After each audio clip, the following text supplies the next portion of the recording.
Florida Governor Ron DeSantis is vowing to make border security a day-one priority if he's elected president, and he's proposing some very aggressive actions. If someone was breaking into your house, you would repel them with the use of force, right? But yet if they have drugs, these backpacks, and they're going in and they're cutting through an enforced structure, we're just supposed to let them in? You know, I say use force to repel them. If you do that one time, they will never do it again.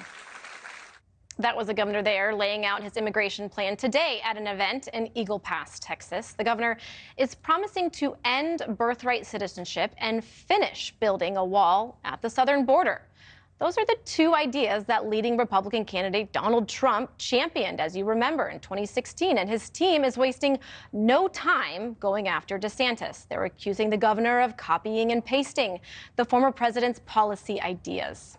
Let's go to NewsNation's Jorge Ventura now. Jorge, Republican candidates are making border security a top campaign issue on the trail. Are we going to see more and more candidates at the southern border?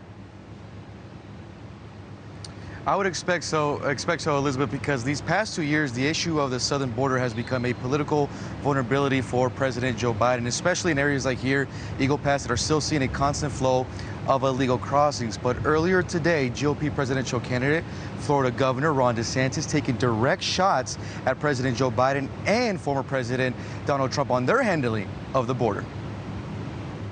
I was shocked when they were telling me that Obama's first 4 years had more deportations than Trump's term, which is incredible. I think a lot of the things he's saying, I agree with, but I also think those are the same things that were said back in 2016. As 2024 approaches, the crisis at the border continues to be a top issue for Republican and Democrat presidential candidates as they look to make their case to the American people that if elected, they will secure the border. The last fiscal year, border authorities encountered 2 million migrants, and that's not counting gotaways. Democratic candidate Robert Kennedy Jr. visited the Yuma border in Arizona earlier this month and went on to say, quote, "This is a humanitarian crisis because of the understanding across the globe that we have an open border here." Republican candidate Nikki Haley toured parts of the Del Rio sector in April and slammed President Biden for not doing enough. Haley went on to say it's not just a crisis for the people of Texas, this is a crisis for every American family. But so far, only DeSantis has taken direct shots at Donald Trump for his handling of the border, as DeSantis looks to separate himself from Trump when it comes to border security. DeSantis met with voters earlier to discuss his plans for the southern border. It's good to hear somebody that actually cares, because of the president administration right now doesn't give a flip. We're sitting out here doing nothing. I mean, every day our lives are in jeopardy. I think his speech was inspirational. I think that he is talking about common sense issues in a relatable way, and that what this country is really desperate for is competent leadership. DeSantis told voters his administration would hold Mexican drug cartels accountable by designating them transnational criminal organizations.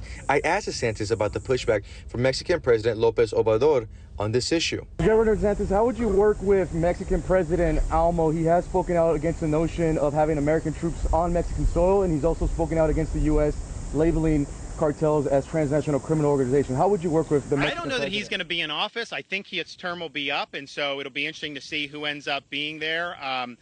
But look, we're going to use whatever leverage we have to ensure that this issue is brought to a conclusion. And voters here in Eagle Pass tell me that they feel happy that the governor actually came here to the border, got to hear their problems that they feel forgotten about by the current administration. And here in Eagle Pass, it's still a hotspot for crossings. Just in the past hour, we're still witnessing groups come in, and we just saw actually a human smuggler being arrested by Texas DPS. So it's still a hot button issue for voters here in South Texas. Thank you for watching. Go to newsnationnow.com to find NewsNation on your television provider. And don't forget to click the red subscribe button below to get more of NewsNation's fact-driven, unbiased coverage.